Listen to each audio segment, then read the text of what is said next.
PlayStation has the best single-player games in the industry. That's not opinion, that's just what happened. These 19 games are why people buy the console. Some are PlayStation exclusives you can't play anywhere else, some are third-party games that play best here. All of them are must-play experiences. This isn't every good game, this is the essential list. If you own a PS5 and you skip these, you're doing it wrong.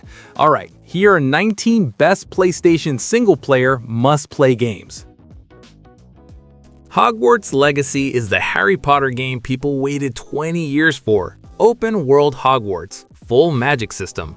You're fifth-year students with ancient magic powers.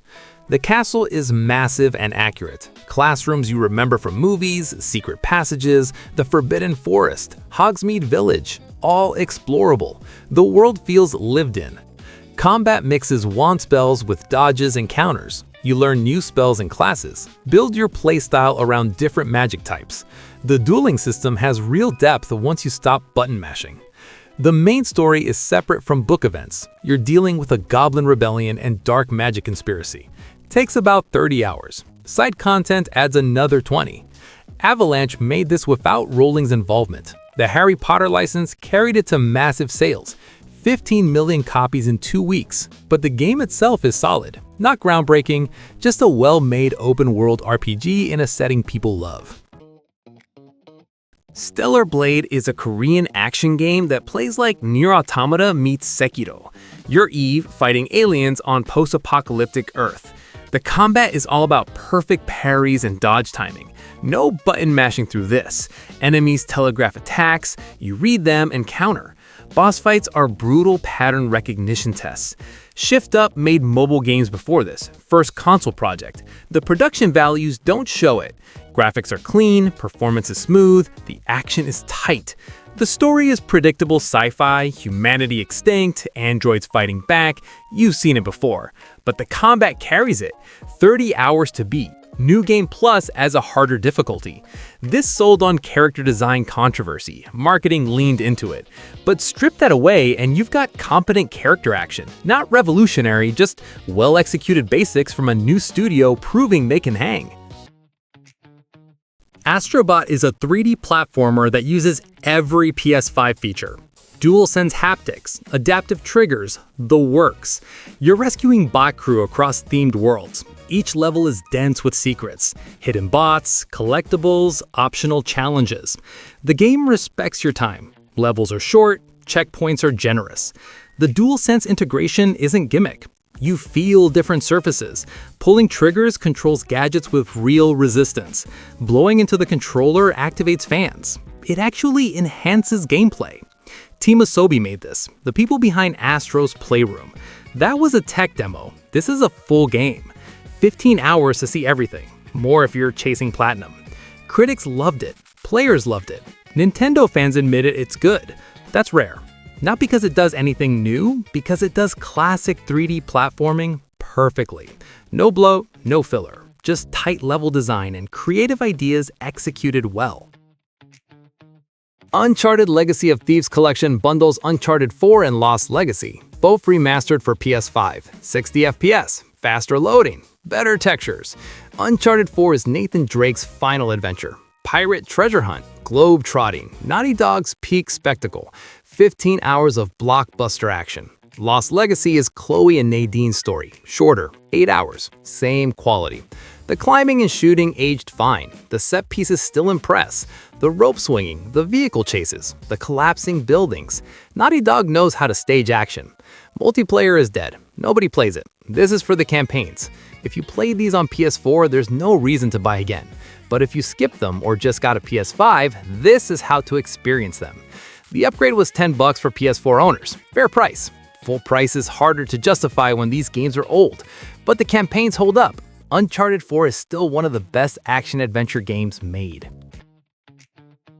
Ratchet and Clank Rift Apart is Insomniac showing off PS5's SSD. You jump between dimensions instantly, no loading screens, just seamless world hopping. You're playing as Ratchet and Rivet, alternate dimensional versions. The story is multiverse stuff. Emperor Nefarious, Dimensional Rifts, Saturday morning cartoon energy. The weapons are absurd. Guns that turn enemies into plants, rocket launchers with targeting systems, a weapon that spawns a black hole. The arsenal has 20 options, all fun, all ridiculous. The game is short, 12 hours. Collectibles add 5 more. It's designed for replays, New Game Plus, Challenge Mode, Arena Battles. This was a PS5 launch window title, technical showpiece. The Rift jumping couldn't work on PS4. SSD makes it possible. But past the tech demo aspect, it's just solid Ratchet and Clank. Not the best in the series, just good.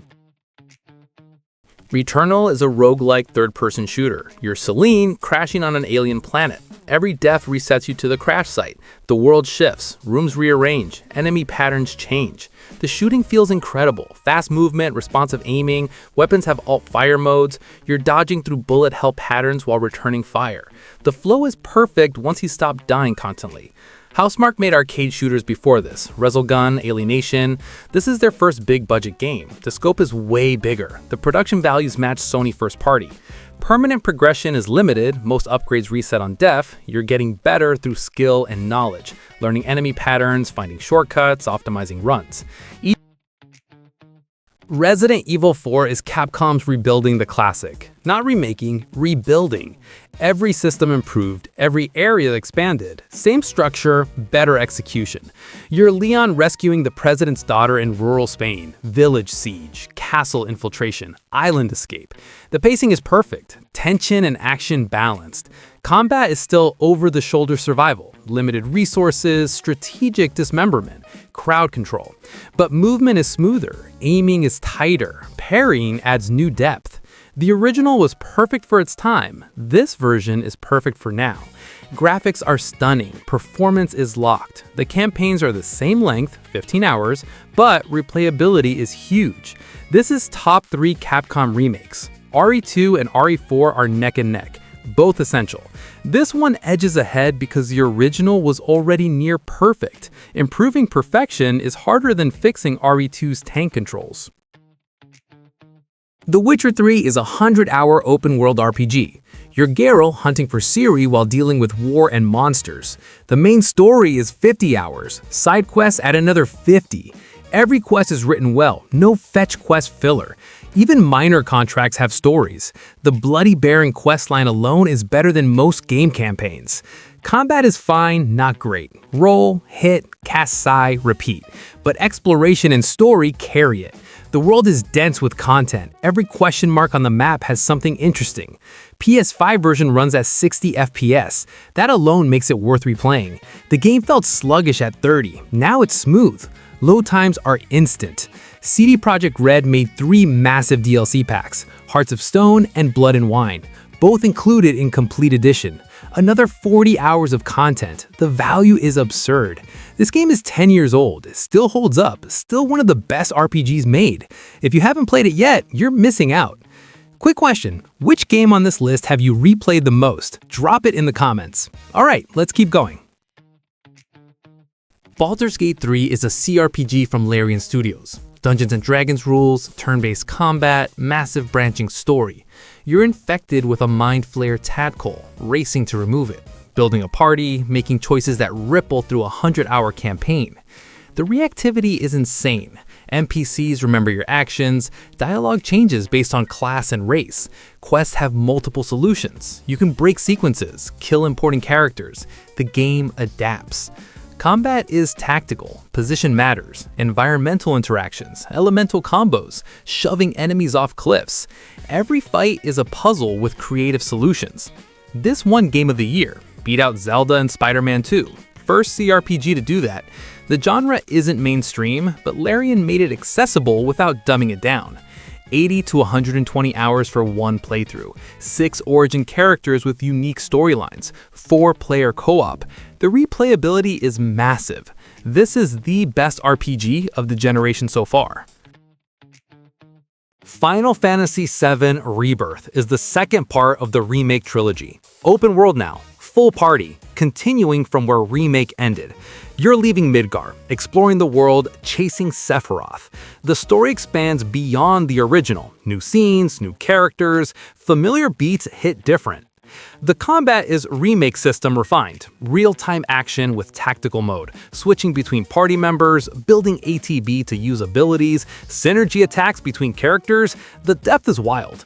The open world is packed. Side quests, mini-games, chocobo racing, card games, towns with their own storylines. This is 80 to 100 hours if you do everything. Square Enix is taking risks with the story. Some fans love it, some hate it, but nobody's bored. The game looks incredible, runs well, the music is amazing. Part 3 will finish it, but Rebirth stands alone. Best mainline Final Fantasy in years. Not perfect, but ambitious as hell. Horizon Forbidden West is Guerrilla's sequel. You're Aloy heading west, fighting robot dinosaurs, uncovering more old-world secrets. The machine combat is improved. More weak points, more tools, elemental damage matters more. Boss fights are spectacle. Taking down a Tremor Tusk feels like a hunt. The world is bigger than Zero Dawn. Deserts, jungles, underwater sections, ruins. Each biome looks incredible. Photo mode gets a workout. The story's fine, not groundbreaking. Aloy saves the world again, but the lore is still interesting. Old world data logs, hologram conversations, finding out what happened. Complete Edition includes Burning Shores DLC, adds 10 hours, new machines, new area, wraps up some story threads.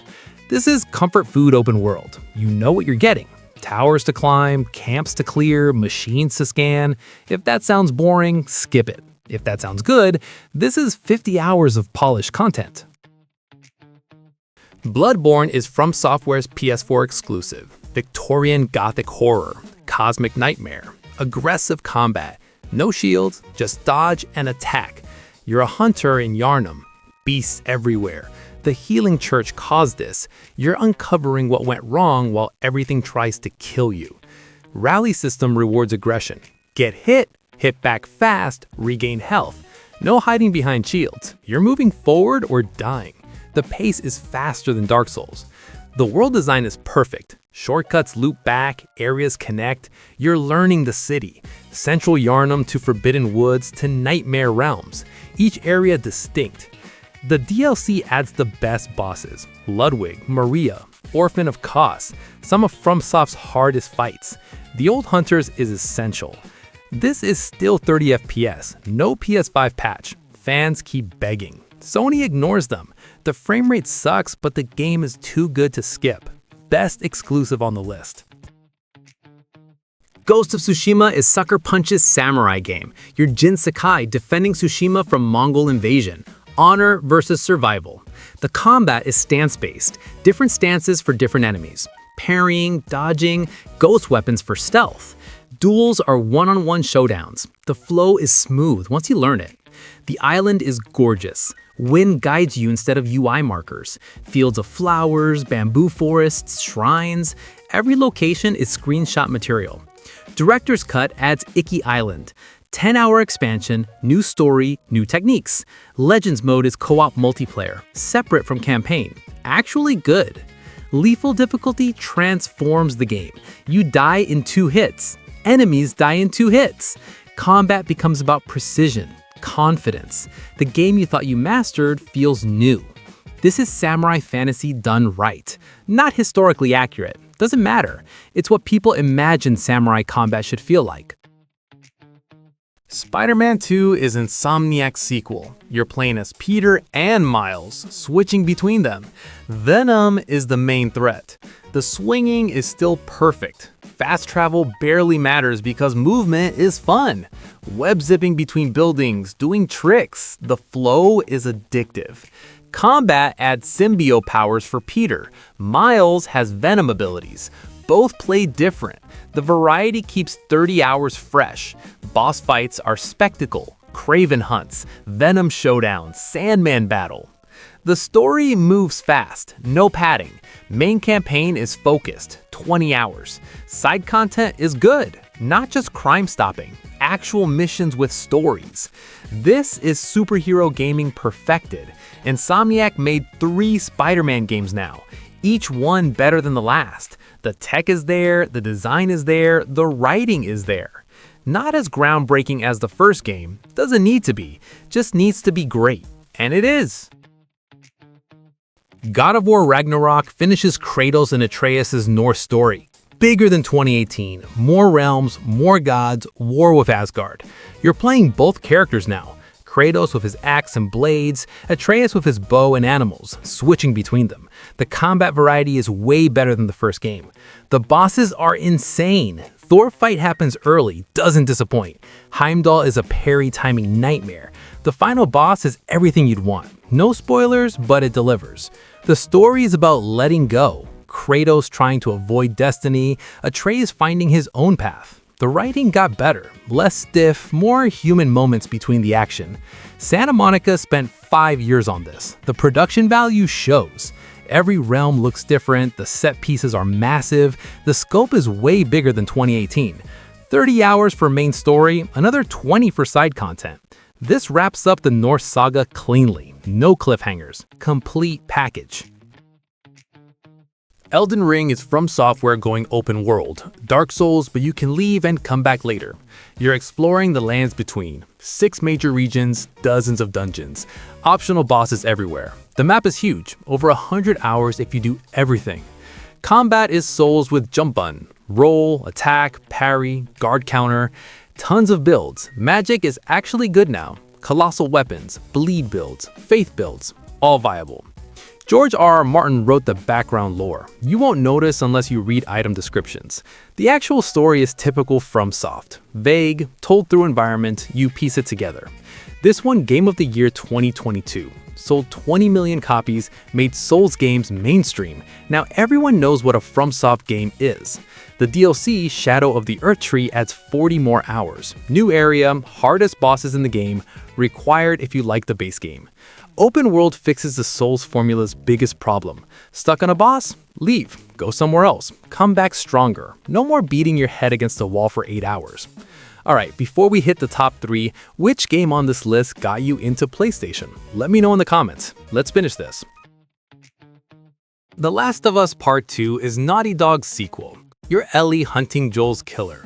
Then you play as the killer. The structure splits the game in half. The combat is stealth and violence. Crafting items, limited ammo, brutal melee. Enemies react to your actions. They call out names, they panic. The AI makes every fight tense. The story split people hard. Some loved it, some hated it. The game forces you to see both sides, understand motivations, then makes you fight anyway. Graphics are insane. Facial animations, environments. This is Naughty Dog pushing tech as far as it goes. Remastered version adds roguelike mode, speedrun mode, guitar free play. Main story is 25 hours, longer than the first game, heavier too. This isn't fun gameplay, it's miserable on purpose. Whether that works depends on you. This won Game of the Year 2020. Also got massive review bombs. Naughty Dog took a huge risk. The game is incredible even if you hate the story. The craftsmanship is undeniable. God of War rebooted the series. You're older Kratos in Norse mythology with a son. The camera never cuts, one continuous shot for the whole game. The axe throwing feels perfect. Throw it, recall it, freezing enemies. The Leviathan axe is one of gaming's best weapons. Later, you get the Blades of Chaos back. The moment that happens is pure hype. Atreus isn't annoying. He's useful in combat. He learns, he grows. The father-son relationship is the real story. Kratos trying not to pass his rage to his kid. The world is semi-open. Hub area with linear paths, optional realms, side bosses. The Valkyries are harder than the main story. Queen Valkyrie is a nightmare fight. Santa Monica reinvented the franchise. Old God of War was button-mashing chaos. This is deliberate, grounded, personal. 30 hours, clean ending that sets up the sequel perfectly. This won Game of the Year 2018. Proved single-player games weren't dead. Sony bet big on narrative experiences. This game is why. Red Dead Redemption 2 is Rockstar's Western epic. You're Arthur Morgan in a gang falling apart. 60 to 80 hours of story. The world is the most detailed ever made. NPCs have routines. Animals behave realistically. Dynamic weather. Every system interacts. You can play for 100 hours and still find new things. The story's about loyalty and decay. Dutch losing his mind. The gang splintering. Arthur trying to do right before the end. The writing is Rockstar's best. The ending destroyed people. The gameplay is slow on purpose. Skinning animals takes time. Looting takes time. Riding between missions takes time. Some people hate it, but it makes the world feel real. Online mode exists, nobody cares. The value is in single player. That 60-hour story alone justifies $60. Everything else is bonus. This is 8 years old, still looks better than most new games. The production budget was hundreds of millions. You can tell. Every frame is crafted. This didn't win Game of the Year, God of War did, but this is the bigger achievement. The scale, the ambition, the execution. This is peak Rockstar, the best single-player game on PlayStation. And that's 19. Some you've played, some you haven't. All of them are must-plays if you own a PlayStation. Which game on this list is your favorite? Drop a comment. I want to know what you keep coming back to. If this list helped you find your next game, hit subscribe. If you've already played all of these, hit like because you're a real one. See you in the comments, and good luck with your backlog.